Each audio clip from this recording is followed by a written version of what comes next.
El 2013, el Centre Mural d'Arenys de Munt va celebrar el seu centenari. Eren 100 anys d'activitat ateneística feta ininterrompudament. Al llarg de l'any, les diferents seccions que conformen el centre van elaborar o van crear diferents espectacles o activitats al llarg de tot l'any. Des de la Comissió d'Actes per això ens va semblar interessant muntar un espectacle que fos interseccions i intergeneracionals. Llavors ens va venir la idea de la partida d'escacs. Una partida on anàvem a buscar la col·laboració de la secció d'escacs, de la secció de teatre, de la secció de vestuari, de tramoia, els pessebristes que ens van fer els cavalls, les figures dels cavalls, i també era una oportunitat per anar a buscar la col·laboració d'altres entitats del poble. I aquí ens van donar suport els batucaires d'Arenys de Munt, que ens van amenitzar la cercavila prèvia a la partida d'escacs.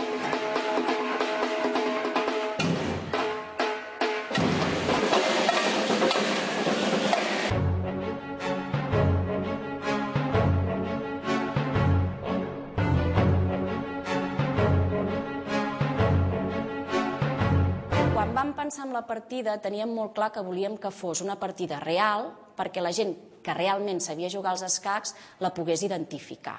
I aquí és on el grup d'escacs ens va buscar la partida. Doncs vam escollir aquesta partida d'escacs, que es diu la partida mortal, per construir els escacs vivents, perquè és la partida segurament més famosa de la història, és la partida que tot bon jugador d'escacs o tot jugador d'escacs voldria jugar, i per nosaltres és una partida que representa el màxim. Jo, per exemple, que m'agrada molt jugar així a l'estil d'atac, és una partida espectacular. És una partida amb sacrificis inesperats, jugades molt maques, molt espectaculars. És una partida que s'ha representat en cinema diverses vegades a Blade Runner, per exemple, i és una partida que és famosíssima.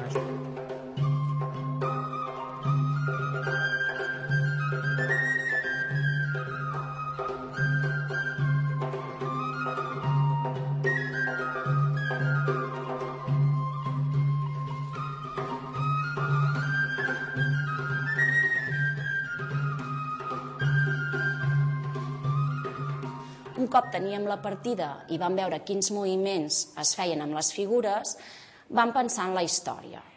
I se'ns va acudir que podria ser divertit representar una típica picaresca entre els dos pobles d'Arenys de Munt i d'Arenys de Mar, que a més amenitzat amb una història d'amor, sempre acaba de lligar-ho tot molt bé.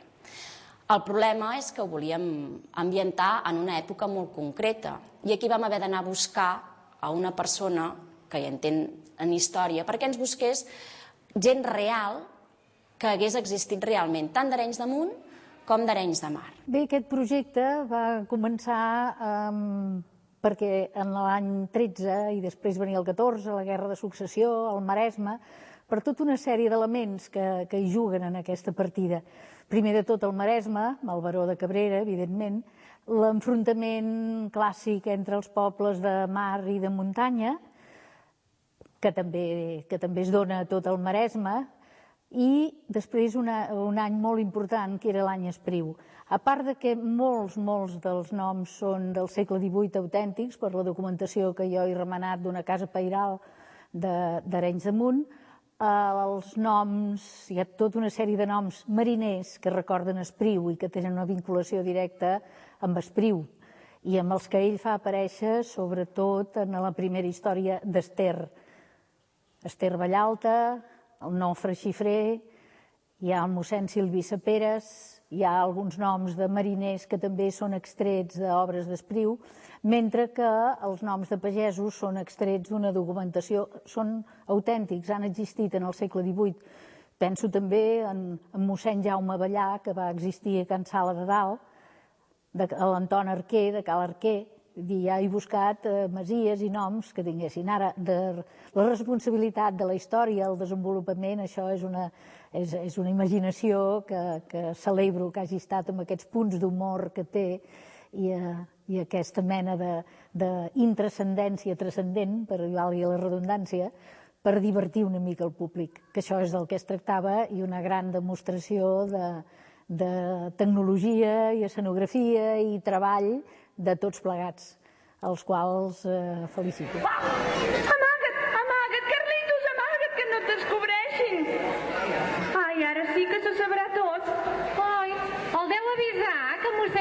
ballar ja fa estona que està amenaçat per una peixatera.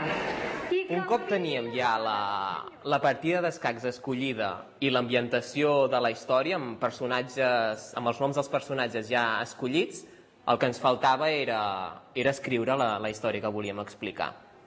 Clar, quan ens hi vam posar amb la Clara, vam pensar, bueno, i això com ho comencem? Perquè, clar, una partida d'escacs té uns moviments molt definits, molt encarcarats, i això dificulta bastant poder explicar una història. I la primera decisió que vam prendre va ser cada moviment que faci qualsevol peça, aquell moviment ha de simbolitzar alguna cosa. O sigui, la història s'explicarà a través dels moviments de les peces d'escacs. Però, clar, se'ns plantejava un guió bastant fraccionat amb moviments subtils, molt senzills, simples, i clar, això pensàvem, i com expliquem emocions i la història a través d'aquests moviments tan subtils i tan simples?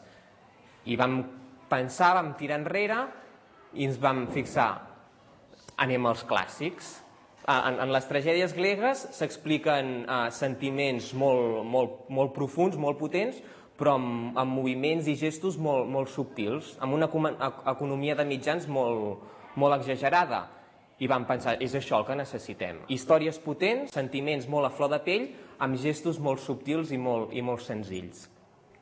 I a partir d'aquí vam dir, doncs ja que ens anem a buscar els clàssics, posem històries clàssiques, i en els escacs vivents hi trobem una miqueta d'Èdip Rei, una miqueta d'Electra, i sobretot, la història d'amor per excel·lència, que és la de Romeu i Julieta de Shakespeare. La meva figura és el cavall per part de muntanya, soc la filla d'Anna Marianna de Barotell i del vescomte de Cabrera.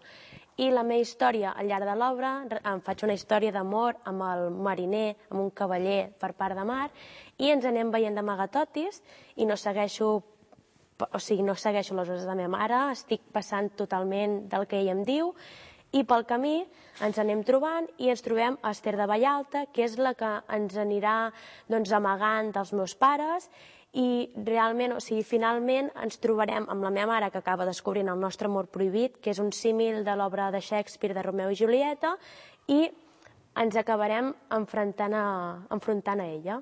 El meu personatge és cavaller per part de mar. Soc l'hereu de les terres de mar, el meu pare és Nofre Xifrer i fa poques setmanes que s'ha tornat a casar.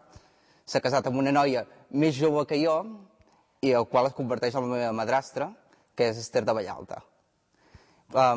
Jo realment el que estic és enamorat de la pubilla del Cató damunt i faig tot el que puc per fer les meves escapades de dia, nocturnes o quan puc, sense que em descobreixin, per anar-la.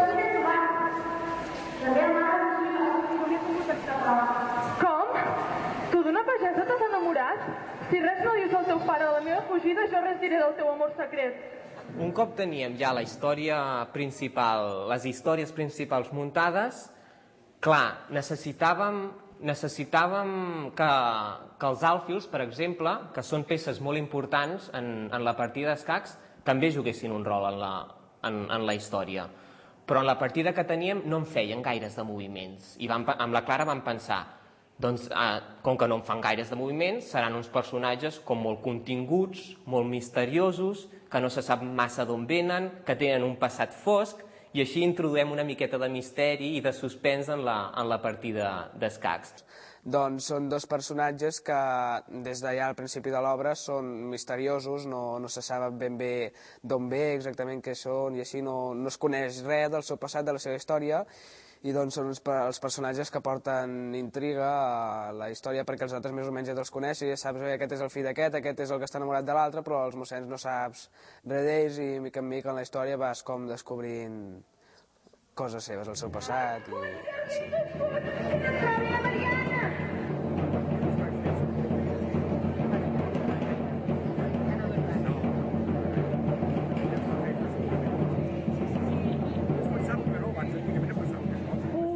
El meu personatge representa la figura d'escacs, que és el rei, però en realitat és el vescomte de Cabrera. Per desgràcia estic casat amb la creu de la meva dona, que és una manaire, dèspota i sembla un cabo xusquero.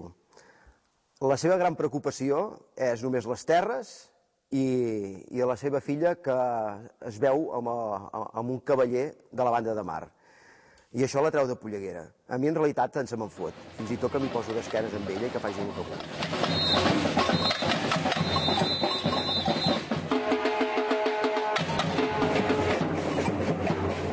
Crèiem que necessitàvem l'ajuda d'uns personatges que expliquessin més o menys com anava evolucionant la història.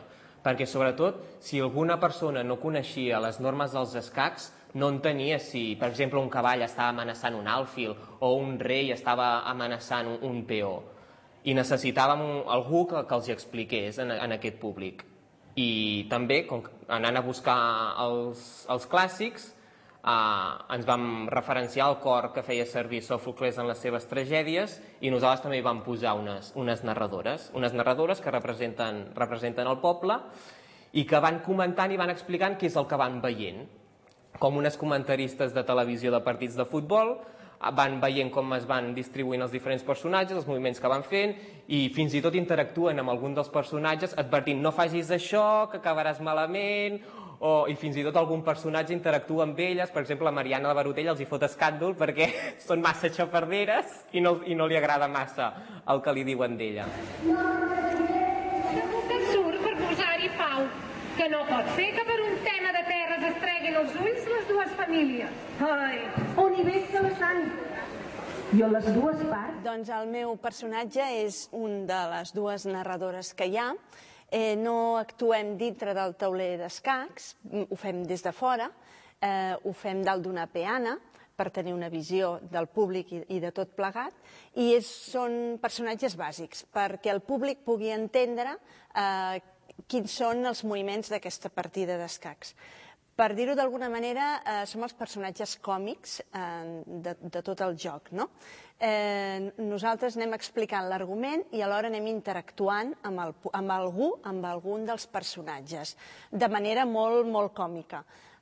De les dues narradores n'hi ha una que potser s'ho pren més a pit i s'implica més amb el sentiment d'alguns personatges i fins i tot li demana que faci segons què, que no faci segons una altra cosa, i després hi ha una altra de les narradores que és com més seriosa i fins i tot renya. El nostre paper és la visió des de fora de dues xafarderes que estan explicant el que estan veient i d'una manera així còmica que ja et dic, fa gràcia, perquè la gent, una partida d'escacs podria semblar molt encasillada i en canvi es fa distreta i entre nosaltres anem xerrant, així en plan xafardeu i tal, i molt bé, i d'aquesta manera és com evoluciona tota la partida.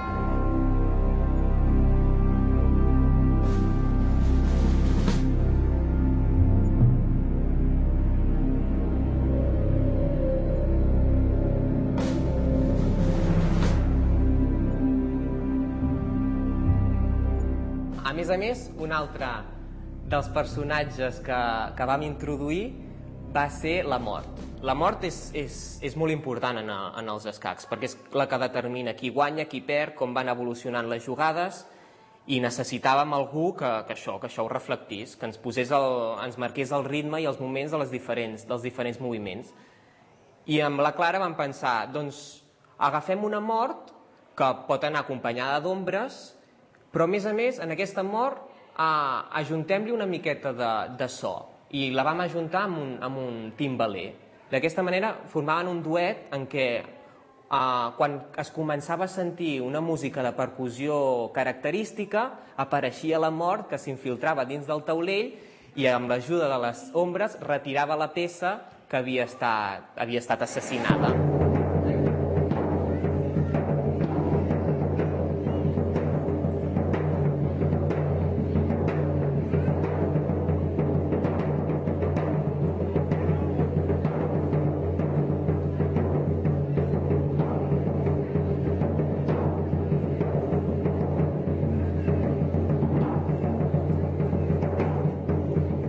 Vam intentar buscar que els moviments de la mort fossin una mica contraproduents al que feien les peces, o en aquest cas els personatges, dins del taulell. És a dir, els moviments de la mort eren molt més fluïds, anaven més coordinats i relacionats entre ells, no com els personatges que es movien una mica pas per pas. I bé, crec que s'entén bastant bé a l'hora de quan surt la mort, que és molt més fluid, el moviment va molt més lligat i és una cosa totalment diferent al que els personatges fan quan es mouen ells. Cap al mig aquest? Aquest mossèn ens amaga coses, Li veig a la mirada. Perquè ens vulguin robar les terres no vol dir que no les haguem de treballar. Ben cop.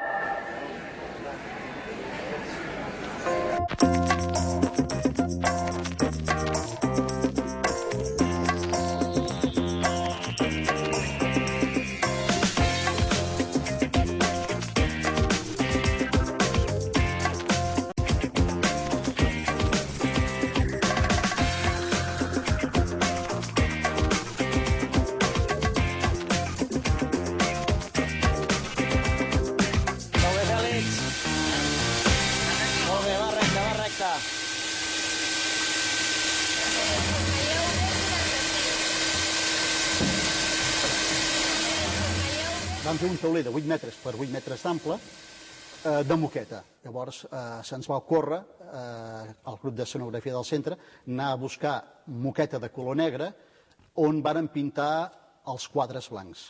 La gràcia de la moqueta negra és que no es deixa pintar. Com a tossuts la vam acabar pintant. Després, les peces importants són les peces del tauler. Les torres i els cavalls, que són les peces que van fer. Les torres van començar sent un divertiment perquè són fetes de cartró, fent servir uns cartrons reciclats de la feina, un treballo. Els cavalls són fets per el grup pessebrista del Centre Mural, fent servir les tècniques que fem servir habitualment pels pessebres, doncs varen fer els cavalls. Els cavalls de la banda de mar representa que és un màstil amb el logo d'un cavallet de mar.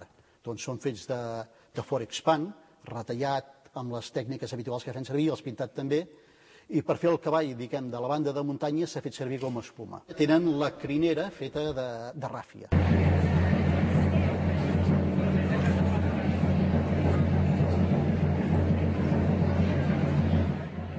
Quan ens va venir l'Esteve i ens va dir que havíem de fer 32 vestits, ens va caure la casa a sobre. Però vam anar posant imaginació, havíem de ser pagesos, mariners, peons, els reis, les torres, tot el que vulguis. I vam posar imaginació i ens en vam sortir. Els nanos, ara m'estava mirant un nano que sortia, que era de mossèn, i ara ja penso, la sotana ja li va curta. La veritat és que van fer molt de goig. No vàrem comprar ni un pam de roba, perquè més o menys l'Esbart ens va ajudar molt amb les faldilles de les pagesetes i dels mariners igualment. Els vestits de les dues reines els vam confeccionar. El de la reina que anava blanca, no. Aquella el teníem, que ens l'havien regalat i era molt guapo. I llavors amb mantellines de blonda, que tenien i feien molt d'efecte, perquè una mantellina de la reina negra era la de la meva mare, que era un manto preciós, que jo li deia, ai, si em fas malbé et mato, perquè, esclar, és molt antic i l'aprecio. I pobra reina anava amb cuidado, hasta com va caure a terra morta, que no se m'estripi la mantellina, anava dient.